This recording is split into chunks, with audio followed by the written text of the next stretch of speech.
हरियाणा सरकार ने ग्रामीण विकास को बढ़ावा देने के लिए हर गांव में हरियाली की मुहिम चलाई है। भटाना गांव में प्रदेश का 27वां ऑक्सीजन बाग तैयार किया गया, जहां 1100 पौधे लगाए गए। इस पहल का उद्देश्य है प्रदूषण घटाना और गांवों में स्वच्छ वातावरण बनाना। ग्रामीणों में भी उत्साह दिखा। फरीदाबाद के राजकीय विद्यालय को नया भवन मिलने जा रहा है। अब छात्रों को स्मार्ट क्लास, डिजिटल लैब और बेहतर शौचालय जैसी आधुनिक सुविधाएं मिलेंगी। शिक्षा विभाग ने कहा कि निर्माण कार्य जल्दी शुरू होगा। इस निर्णय से छात्रों और अभिभावकों में खुशी की लहर है। गुरुग्राम के 2 सेक्टरों में पेयजल संकट गहराता जा रहा है। दूसरे दिन भी लोग पानी के लिए परेशान रहे। नगर निगम की टीम ने टैंकरों से आपूर्ति की, लेकिन समस्या जस की तस है। नागरिकों ने कहा दिवाली के बाद से पाइपलाइन में खराबी आई है, जिससे स्थिति बिगड़ी है। हरियाणा में जजों का बड़ा तबादला हुआ है। प्रदेश के 27 न्यायिक अधिकारियों को एक जगह से दूसरी जगह भेजा गया है। यह फेरबदल न्यायिक व्यवस्था को बेहतर बनाने के उद्देश्य से किया गया है। पंजाब हरियाणा हाईकोर्ट ने इस पर मुहर लगाई। कई जिलों में नई तैनाती शुरू हो चुकी है। पंजाब और हरियाणा हाईकोर्ट ने राज्य सरकार को झटका दिया है। कोर्ट ने सरकार के कुछ फैसलों पर रोक लगाते हुए पुनर्विचार का निर्देश दिया है। यह मामला सरकारी नियुक्तियों और भूमि विवाद से जुड़ा बताया जा रहा है। सरकार अब कानूनी सलाह के बाद अगला कदम तय करेगी। हरियाणा के कॉलेजों में सेमिनार और वर्कशॉप के रेट अब तय कर दिए गए हैं। इससे भ्रष्टाचार और अनियमितता की संभावना खत्म होगी। कॉलेज प्रशासन को अब निर्धारित दरों पर ही आयोजन करने होंगे। सरकार का कहना है कि यह कदम पारदर्शिता और खर्च नियंत्रण सुनिश्चित करेगा।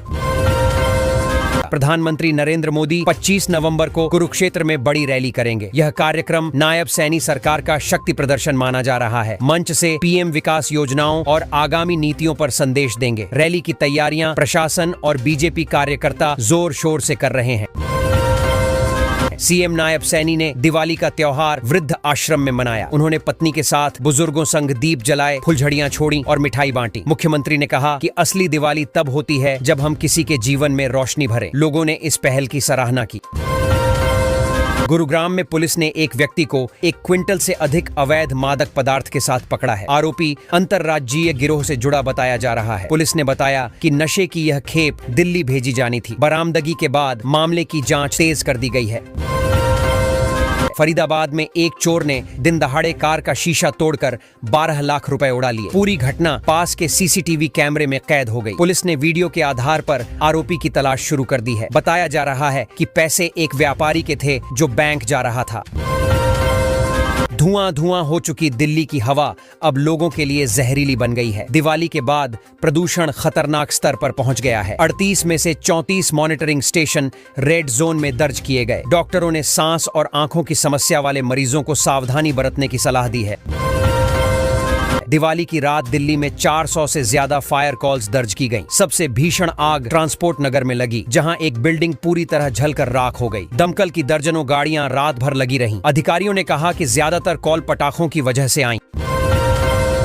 अमेरिका के पूर्व राष्ट्रपति डोनाल्ड ट्रंप ने चीन को चेतावनी दी है कि अगर ट्रेड डील में सुधार नहीं हुआ तो वे 155% तक टैरिफ लगा देंगे। ट्रंप ने कहा कि चीन को निष्पक्ष व्यापार के नियम मानने होंगे, नहीं तो आर्थिक जवाबी कार्रवाई होगी। अमेरिका ने चीन के प्रभाव को चुनौती देने के लिए ऑस्ट्रेलिया के साथ नया रणनीतिक समझौता किया है। इस डील में सुरक्षा, व्यापार और रक्षा तकनीक को लेकर साझा सहयोग तय किया गया है। विश्लेषकों का कहना है कि यह इंडो पैसिफिक क्षेत्र में चीन को कड़ा संदेश है। पाकिस्तान के विदेश मंत्री ख्वाजा आसिफ ने कहा कि अफगानिस्तान के साथ सीज फायर केवल स्थिति सामान्य रहने तक ही रहेगा। उनके बयान से पाकिस्तान की नीयत पर सवाल उठ रहे हैं। विशेषज्ञों का मानना है कि यह तालिबान पर दबाव बनाए रखने की रणनीति है। हरियाणा के मुख्यमंत्री मनोहर लाल खट्टर ने कहा कि असली दीपावली वही है जब हम सबके जीवन में खुशियों का दीप जलाएं। उन्होंने लोगों से पर्यावरण को ध्यान में रखते हुए दिवाली मनाने की अपील की। मुख्यमंत्री ने गरीब परिवारों में मिठाई और उपहार भी बांटे। भाकियू ने प्रधानमंत्री नरेंद्र मोदी को पत्र लिखकर हरियाणा में धान खरीद प्रक्रिया में घोटाले का आरोप लगाया है। संगठन ने कहा कि किसानों के साथ धोखा हुआ है और भ्रष्ट अधिकारियों पर कार्रवाई की जाए। सरकार ने मामले की जांच की बात कही है। हरियाणा के एक स्कूल में 38 साल सेवा देने वाले चपरासी ने जब आखिरी घंटी बजाई तो पूरा स्कूल भावुक हो गया। बच्चों और शिक्षकों ने उन्हें फूलों से विदाई दी। किसी ने उस पल का वीडियो बनाकर सोशल मीडिया पर डाल दिया, जो अब तेजी से वायरल हो रहा है। नवंबर महीने में हरियाणा सरकार के कई कार्यक्रमों में प्रधानमंत्री नरेंद्र मोदी को बुलाने की तैयारी चल रही है। अधिकारियों ने संभावित दौरे की रूपरेखा बना ली है। माना जा रहा है कि पीएम विकास योजनाओं का लोकार्पण और नई घोषणाएं करेंगे। पूरे प्रदेश में उत्साह है। गुरुग्राम में अब बहुमंजिला पार्किंग में ई वाहनों को चार्ज करने की सुविधा दी जाएगी। प्रशासन ने यह पहल ई मोबिलिटी को बढ़ावा देने के लिए की है। इससे गाड़ियों को चार्जिंग स्टेशन खोजने की दिक्कत नहीं होगी और प्रदूषण भी घटेगा। गुरुग्राम में दीपावली से पहले हवा की गुणवत्ता खराब हो गई है। शहर का AQI 267 तक पहुंच गया है, जो खतरनाक स्तर के करीब है। विशेषज्ञों के अनुसार बढ़ता वाहन धुआं, पटाखों की बिक्री और निर्माण कार्य प्रदूषण की मुख्य वजह है। बहादुरगढ़ में खाद्य सुरक्षा विभाग ने मिठाई दुकानों पर छापेमारी की। दीपावली के मद्देनजर की गई जांच में कई दुकानों से सैंपल लिए गए। खराब मिठाई बेचने वालों पर सख्त कार्रवाई की जाएगी ताकि लोगों की सेहत से कोई खिलवाड़ न हो। सोनीपत जिले में स्वर्णप्रस्थ संग्रहालय जल्द ही जनता के लिए खुलने जा रहा है। इसमें 100 साल पुराना रहट और अन्य ऐतिहासिक वस्तुएं मुख्य आकर्षण होंगी। यह संग्रहालय हरियाणा की सांस्कृतिक धरोहर को नई पहचान देगा। सोनीपत में डेंगू के मामलों ने स्वास्थ्य विभाग की चिंता बढ़ा दी है। अब तक जिले में 62 मरीज सामने आ चुके हैं। प्रशासन ने फॉगिंग और सफाई बढ़ाने के निर्देश दिए हैं ताकि मच्छरों के प्रजनन को रोका जा सके।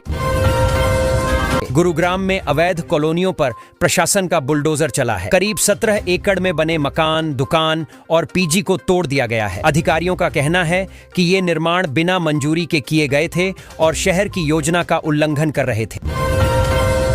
गुरुग्राम में कई रास्तों को असुरक्षित घोषित किया गया है। एक सर्वे में 22 चौराहों की पहचान की गई है, जहां दुर्घटनाओं का खतरा सबसे ज्यादा है। नगर निगम अब इन जगहों पर सिग्नल, झेब्रा क्रॉसिंग और लाइट लगाने की योजना बना रहा है। हरियाणा के शिक्षा मंत्री ने जनता दरबार में लोगों की समस्याएं सुनी और अधिकारियों को तत्काल समाधान के निर्देश दिए। उन्होंने कहा कि हर शिकायत का निष्पक्ष निपटारा होना चाहिए ताकि जनता का सरकार पर विश्वास बना रहे। गुरुग्राम में एक अनोखा मामला सामने आया जब एक पुलिस अधिकारी को कार चालक ने बोनट पर 70 मीटर तक घसीट दिया। आरोपी को तुरंत गिरफ्तार कर लिया गया है। यह घटना ट्रैफिक चेकिंग के दौरान हुई थी और पुलिस ने इसे गंभीर अपराध बताया है। जम्मू पुलिस ने झज्जर कोटली क्षेत्र से एक भगोड़े को गिरफ्तार किया है। आरोपी पर कई मामलों में वांछित होने का आरोप था और वह लंबे समय से फरार था। पुलिस की सतर्कता से बड़ी सफलता मिली है। गुरुग्राम में एक कपल ने फिल्मी अंदाज में सड़क पर खड़ी स्कूटी चोरी कर ली। लॉक तोड़ने का पूरा मंजर सीसीटीवी में कैद हो गया। पुलिस ने वीडियो के आधार पर जांच शुरू कर दी है और आरोपियों की तलाश जारी है।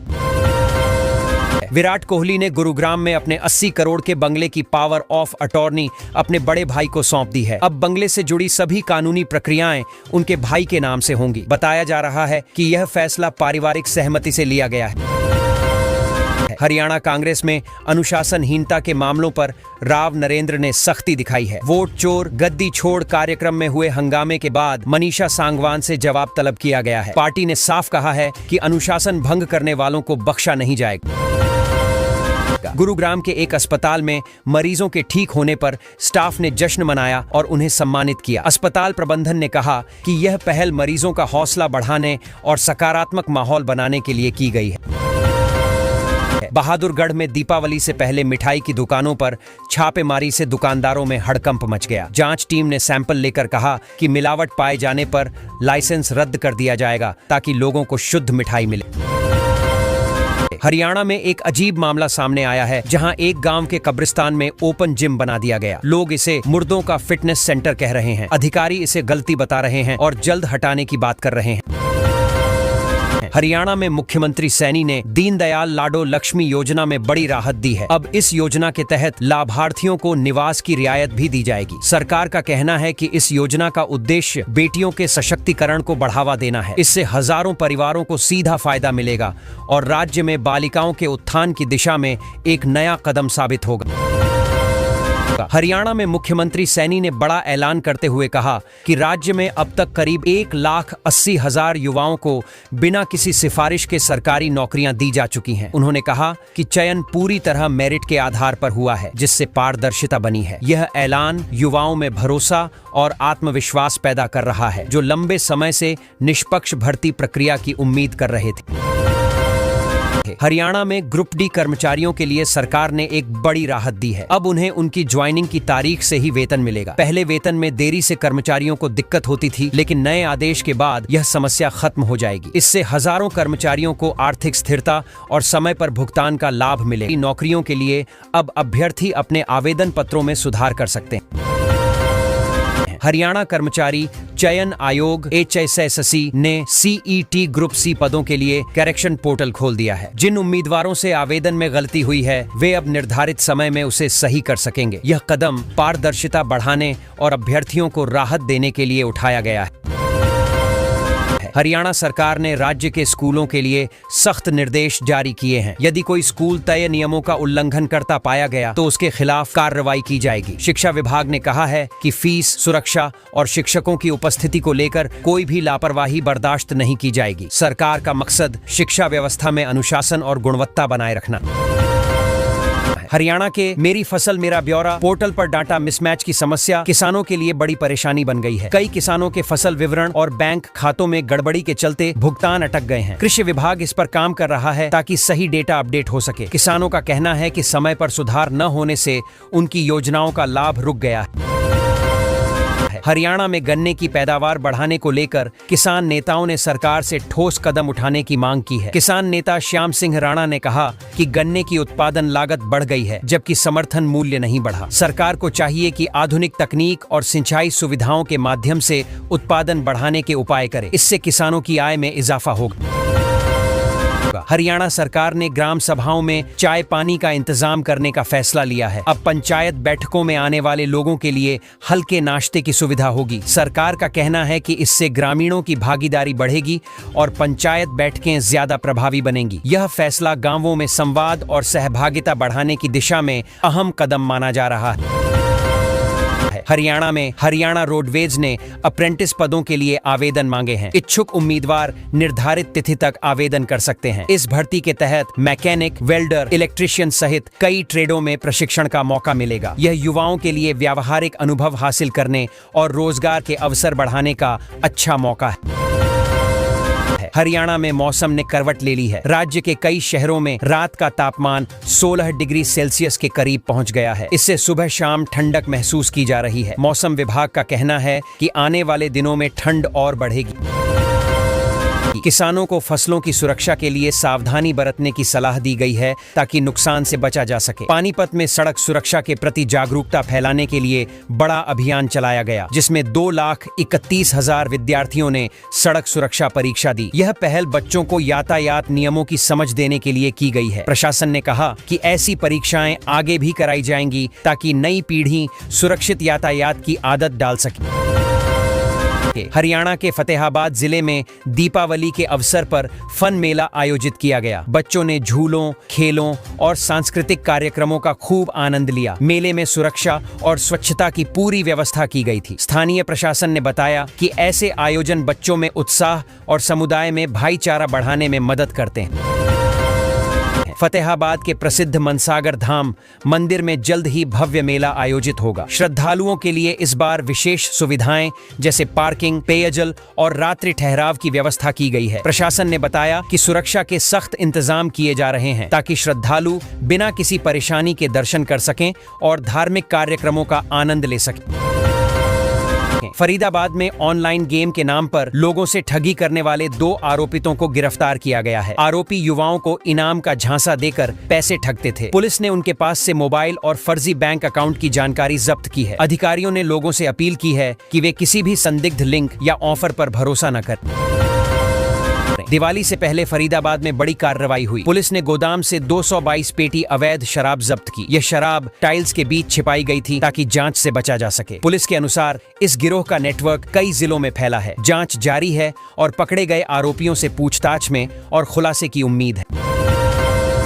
फरीदाबाद के मेवला महाराजपुर इलाके में चोरों ने घर का दरवाजा तोड़कर लाखों रुपए की नकदी और ज्वेलरी चोरी कर ली। घटना के वक्त परिवार बाहर था। पुलिस ने मामला दर्ज कर जांच शुरू कर दी है। इलाके में रात के समय गश्त बढ़ा दी गई है ताकि ऐसी घटनाओं को दोबारा होने से रोका जा सके।